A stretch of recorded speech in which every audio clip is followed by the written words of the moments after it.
So, welcome everyone. This is Akshay here, and welcome to the GFG POTD streak of day 131. So, let us see what the today's question is about, and we'll see that what are all the different approaches if possible to solve this question. So, the question name is update queries. So, you're given an array of n elements. Initially, all the array elements is zero. Okay. So, Q queries need to be performed. Each query contains here three integers, that is L, R, and X.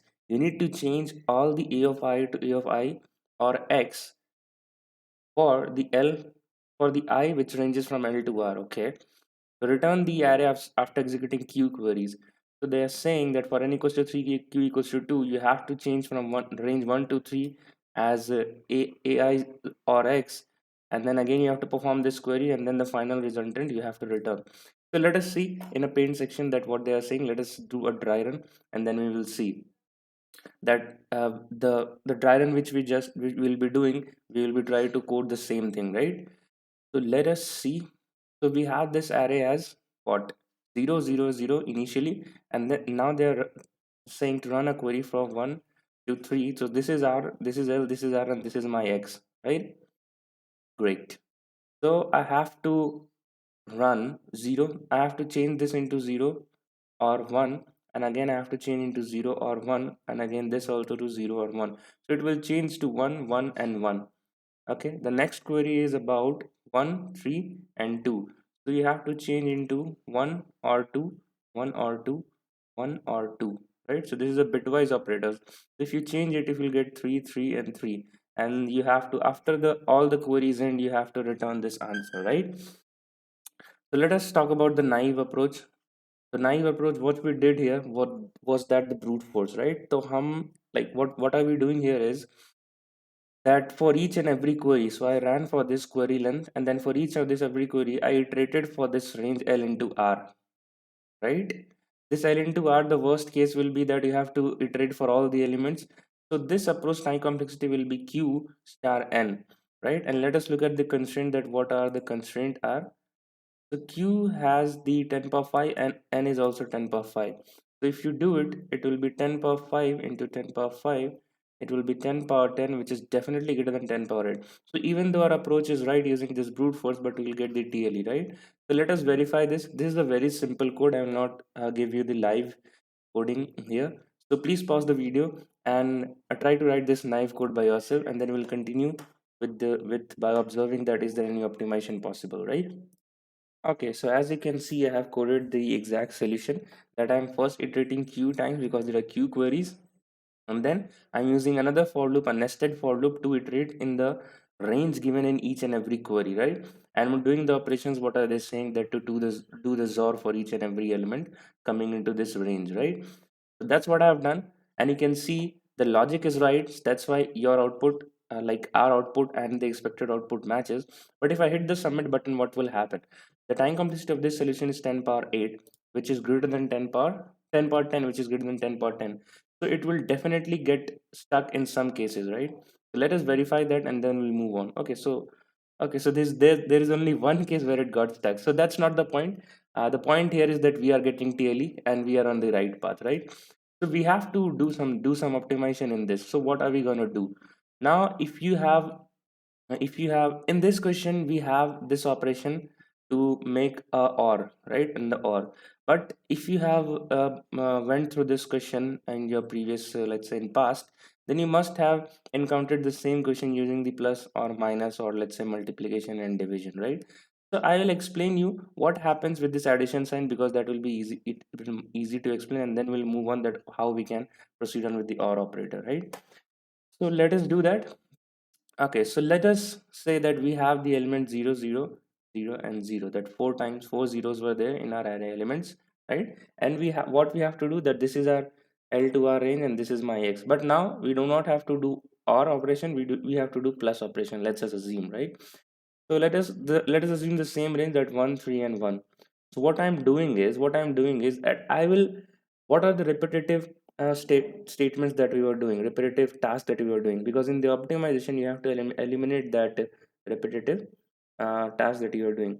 So repetition was about the nested for loop, that I was again iterating for every L to R range, and then I was seeing, right? So what I have to do here is there is one intuition that do not iterate for each and every in this range. Just mark the L and R in such a manner that at the last, when we do the sum of all the elements, the answer comes, right? What is the intuition here is that you mark this thing as L. Uh, let's suppose this is the DP array, or no, let's just name this as the convention, the prefix array, right? So let us mark the prefix of L minus 1 with plus plus x, right? Like we are just uh, increasing it x times. So what I will do, that I will, it was 1, right? So I will mark at the 0 base indexing 0 1 2 3 at 1, right? And similarly I will do for prefix of r as minus minus x. I'm decrementing it by x, so it will be, the r is pointing to 3, so it will be minus 1. Similarly, let us do for the next query as well. So the next query is, let's say we have 2 2 and 2. Yeah. So what we're gonna do, that's we will mark the L minus 1 as minus minus, we will decrease it by 2 value, sorry, it's L, right? So it will increment it by 2 value, and prefix of R as minus minus 2, right? So let us do that. So L minus 1 will be nothing but the index 1, and I have to mark it as 2, and the r is pointing to 2 itself, so I will mark it as minus 2, right? So we have updated all our queries, and this will take O of q time, right? And we have got this array after the operation of O of q. Now in the parallel work, let's take O of q. In the parallel work, what we're going to do is we're going to sum it, right? So the first element will be itself, right? And we gonna sum it, like this plus 2 will be addition with this previous elements, and write it here 3.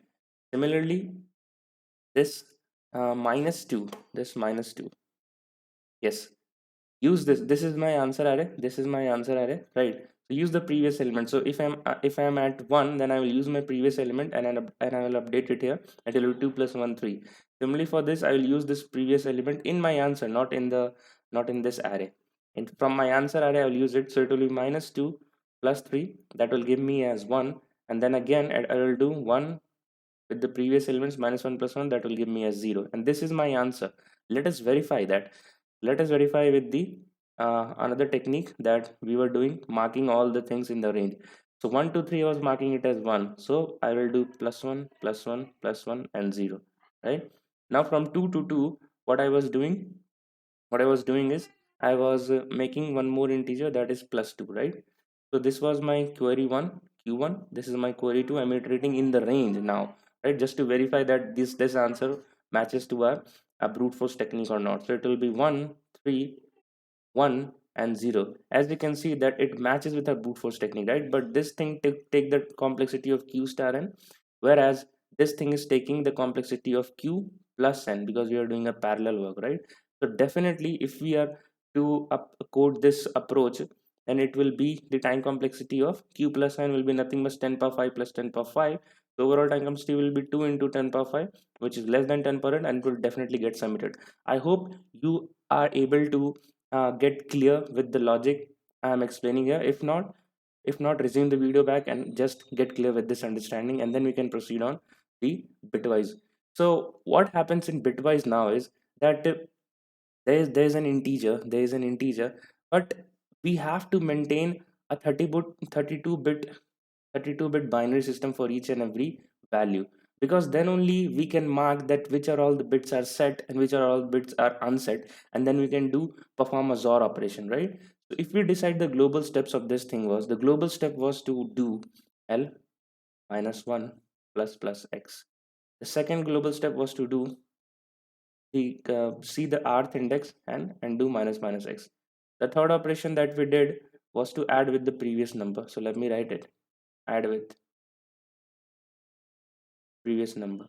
The fourth operation that we did is to print it, right? The same four operations we will be doing for our bit operations as well, right? So what we are gonna do here is that we are gonna maintain. So there were n integers, right? So for each and every integer, I will maintain a 32-bit system for it. So I have to create this array, right? N plus 1 or into 32. right? I have to create that array. So what I am saying, the first step I will say is, let me open a new paint and then we will proceed. Okay, so the first step is here that I will first make this array, because for each and every integer we have to do bitwise OR. You need to see that which are all bits are set, and then you need to perform the OR operation on that, and then last we will club the answers. How we can do, I will show you, right? Okay, so here's the thing. So what I will do, that I will first use a for loop that for I equals to 0, I less than q, I plus plus. I will traverse in the queries, right? And I will store this thing that L is nothing but a u of I and 0, right? Similarly, R is nothing but u of I and 1. And similarly, X is nothing but the given 2D array u of I and 2. Now we have this thing in our variables, right? So we have this number, the first number x, the first number x is what? 1. It is 1. If you do the binary representation, it will be 1, right? And one more thing you need to understand, that how do we check? Suppose you have this number as 1010, and I need you to find that this last bit is set or not. This last bit is set or not. Then what we do in our binary system question is that we do this AND with 1, right? So that these all these things are 0, right? And since we are doing AND, because of these three zeros, so I don't care whatever be the number there, I have placed 0 here, so it will be 0 for all the cases. And just I have placed 1 at this set bit which I wanted to find it is set or not. Doing with AND, it will say, right, 1 and 0, it will be 0. So you can see that it has refrained exactly the same bit for us, right? I don't care about these three bits at the leftmost. I just care about the rightmost bit. Similarly, if I now want to find that if the second bit is set or not in this number 1010, if this second bit is set or not, then first what I will do is, that I will divide it by 2. Let's say n was something this, and I will say that n is equals to n by 2. Or you can do this operator also, right shift operator also. This means the same. If you do it n equals to n by 2, it will give you as the binary number as 101, and then you can again now AND with it 1, right? These two numbers will be 0, and because these two numbers are 0, I don't care whatever be the above part, it will be 0 in the resultant. And since this bit is 1, it will reframe the exact bit from top, that is 1, right? So that's how you find a particular bit is set or not. So you need to understand this as well, because we'll be using this extensively in our question, right? So for 1 to 1, I will do some the very same thing, that I will say that, let's say it is x. So while x is not greater than 0, I will keep on finding if the last bit is set or not, and I will go back to the second last bit and go back to the third last bit, right?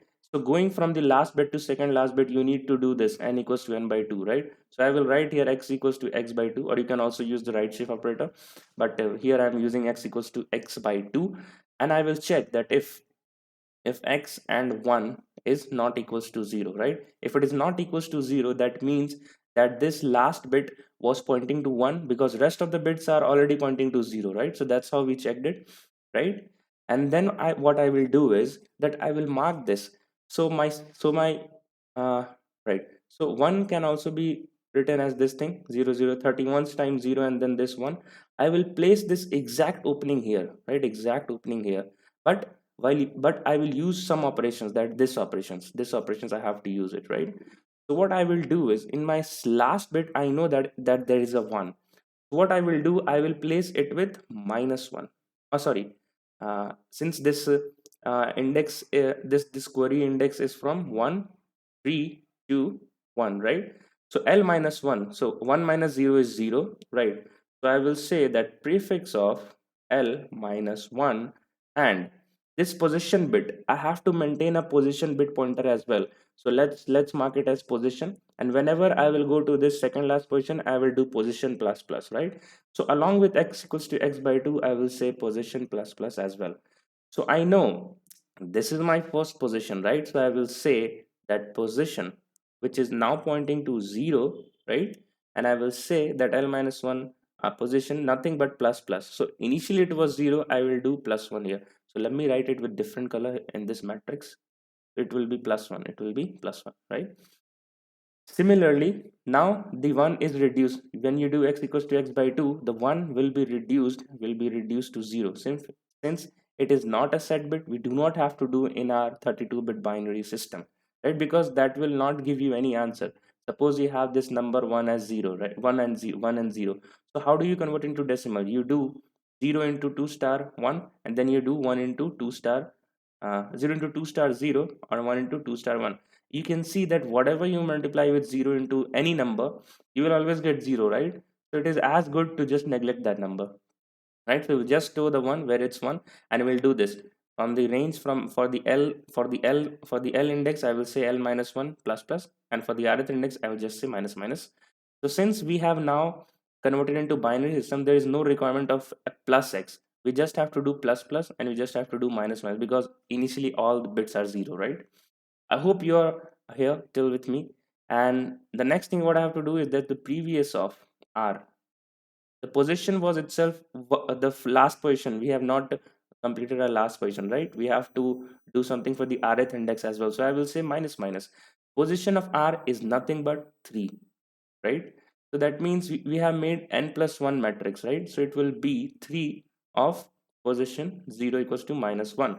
So I will say that 3 comma 0 is nothing but minus 1, right? Right. So now this first query is over. Now your first query is over. Let us compute the second query as well. And what you can write here, what you can write here in this if statement, right? I'm writing the pseudocode as well because it will help you to do the coding, because I will ask you again to pause this video and then do the coding yourself. So I will say prefix of L minus 1, right? Position plus plus. Similarly, I can write in the if statement that prefix of R, position minus minus. And how the position will get updated? My for loop starts from here, right? Inside this for loop only this while loop will be there, right? So for each and every query I have to say that my position is pointing to 0 first of all, right? And then we will move, this is my position, I'm pointing it to 0, and then we will move in the second last position. I will do position plus plus, right? I hope you are able to relate to this point. So this is my pseudo code. So let us fill the matrix again. So let me clean this right hand side and we will move on. Great. So for next query, for I equals to 1, what will be happening is that L is now pointing to the query. The query was in the question, it was what it was 1 2 1 1 2 3 to 2. Okay. So this is happening, right? So L will be pointing to 1, R will be pointing to 3, X will be pointing to 2. What I will do, I will always find this, what are the position of the set bit equals to 1 or not. Again I will use the while loop, and since this 2 is greater than 0, I'm using a while loop here, and I will check if 2 and 1. So I will do the first and with it, and these are all the rest of the bits including the last bit will be reframed as 0, and this will be copied as it is, right? So it will be 0. So it checks that it is 0. So we do not have to do anything. We do not have to do anything here. I reduce to 2 equals to 2 by 2, so it becomes 1 now. So x is pointing to 1 now. I will say if it's 1, so I will check it with 1 and 1. So it says 1, right? So I will check that if x and 1 is not equals to 0, which is right, which is not equals to 0, then I have to operate something here. I have to operate something here. What I need to do is the prefix of, and we have to do position plus plus as well, because for this last bit it becomes 0, right? So it will be prefix of L minus 1, that is 0, and position is now pointing to 2. It is 0 comma now position is pointing to 1. Initially it was 0 when we solved for this case, right? And then for x equals to 1, the position incremented to 1, right? So prefix of 0 1 is nothing but equals to plus plus, so it becomes 1. So let me update that thing here, or let me write it for r as well. So prefix of r is nothing but 3. So 3 of the position is 1. I will update it to minus minus, that is minus 1. Now let's update the matrix. So it will be 0 and 1, it will be again plus 1, and 3 and 1, it will be minus 1, right? Okay. Great. Great.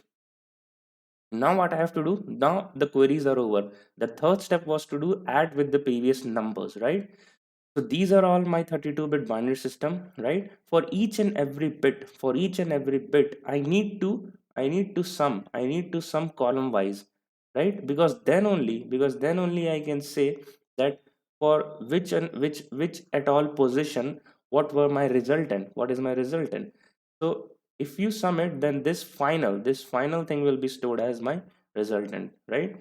So let us sum it and let us store this. So it will be, if you do this third step, then what you're going to do, that this was pointing to 0, right? So the next number is coming from the previous number, right? So it will say that currently I am 0, I'll use the previous one and I will say that 0 plus 1, I am pointing to 1.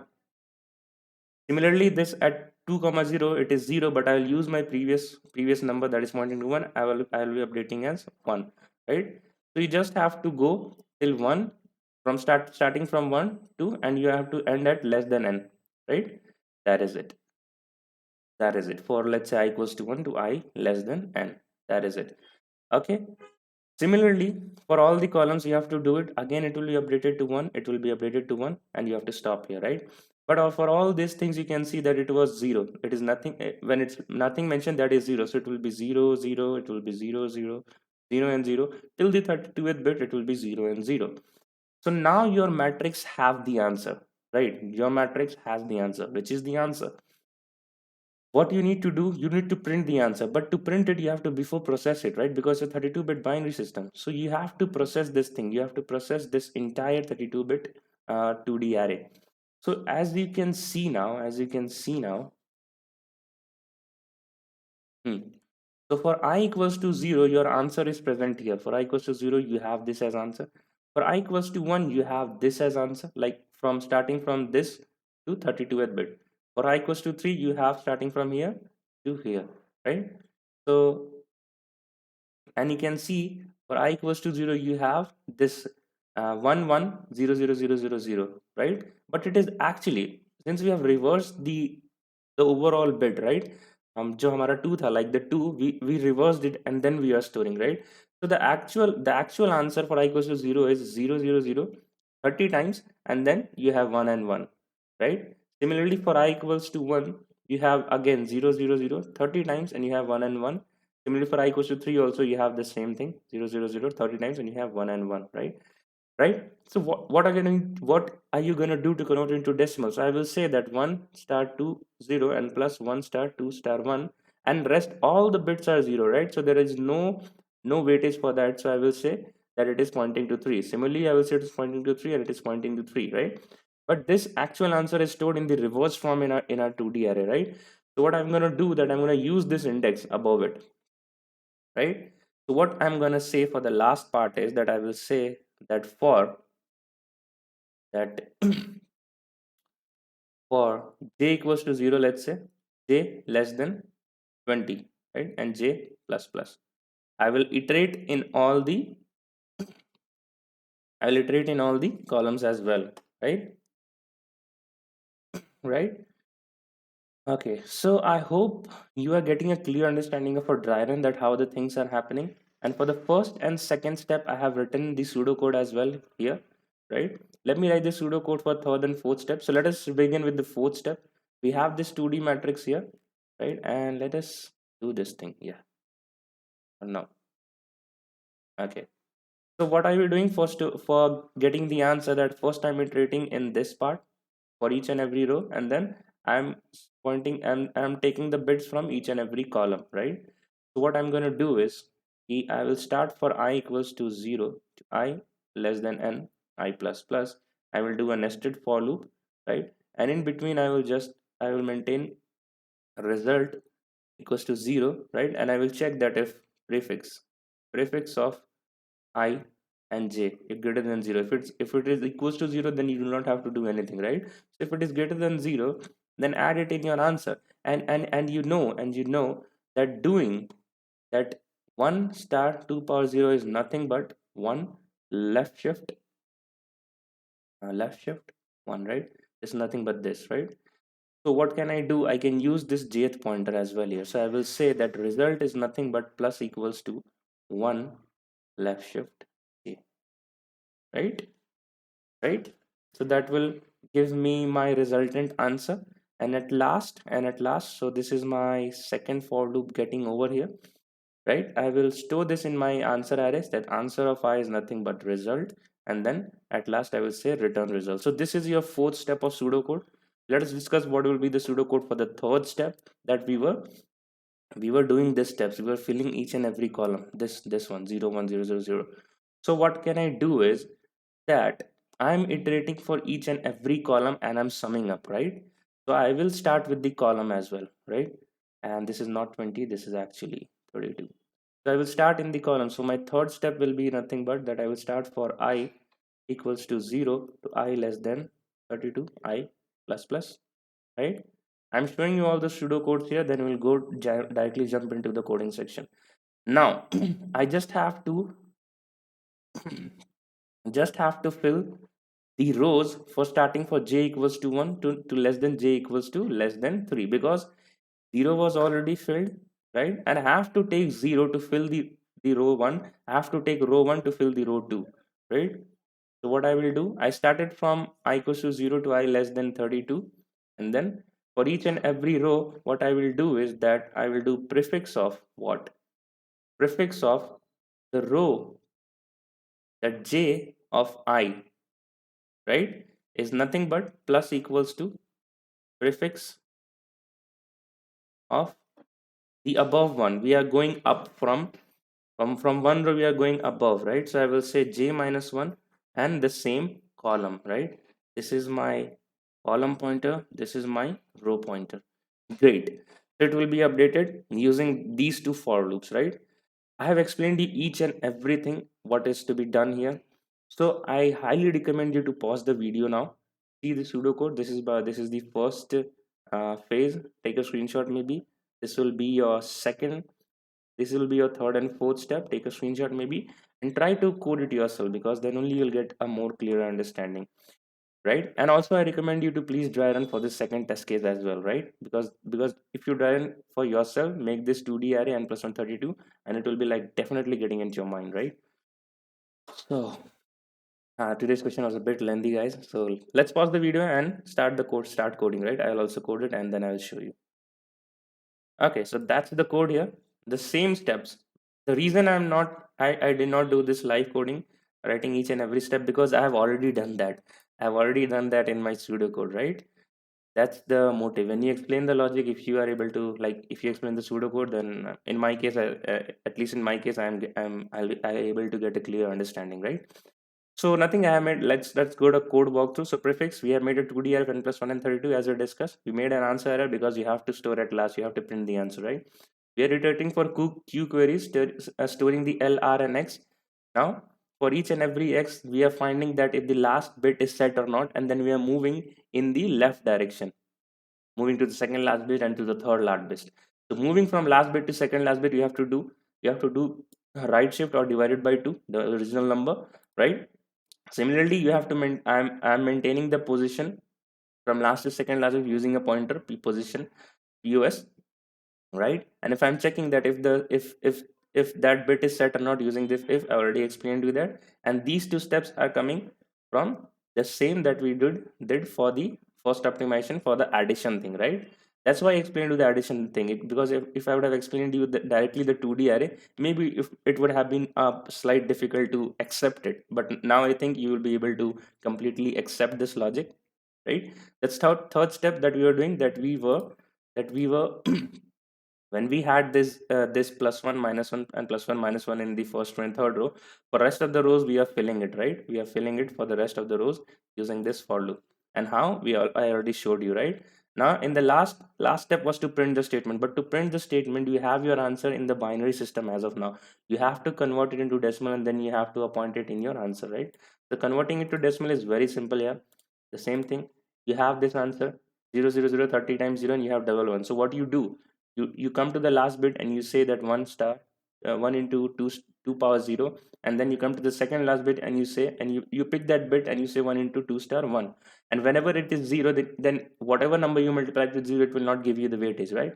So that's where this if condition comes in play, that if it is greater than 0 then only check it, right? And use 2 star whatever you are powering it with, you will get help with this thing, right? Right. So instead of 20, it's a 32-bit set number. You can write 32 here, right? And I think 20 will also work. Why I'm saying that? because the constraint are set in such manner. The constraint is saying as 10 power 5, right? So if you use a 20-bit number, then the maximum range is, I guess, 10 power 6 to 2 with 6 zeros, I guess. So 10 power 5 will definitely be in that range. So that is why you can use 20 here as well. But still, why to take chances? It's just the manipulation of constraint that we can use 20 here. Let's go with 32 because 32 is a standard, like a 32-bit for every decimal number, right? As you can see, the expected output and output matches. And what is the time complexity of this code now? We are running just one for loop, that is O of Q, and we ended it here. The parallel work we are doing for O of 32 into N, right? Again, we are doing a parallel work for O of N into 32. So the overall time complexity will be O of Q plus O of Q plus uh, O of 2n, right? This 32 may be ignored. Now O of Q plus O of 2n, if you remove all the constant, it will be O of Q plus n. Again, since it's a parallel work, you can directly say it is O of Q because both have the same constant 10 power 5. So now the overall time complexity is within the range of 10 power 5, and we can finally say that it is definitely less than 10 power 8, right? And it will get submitted. What about the space complexity? Space complexity is n cross 32. If you ignore the constant, it will be O of n. So that is what expected as well. So let us submit the code here now, and we will see for ourselves.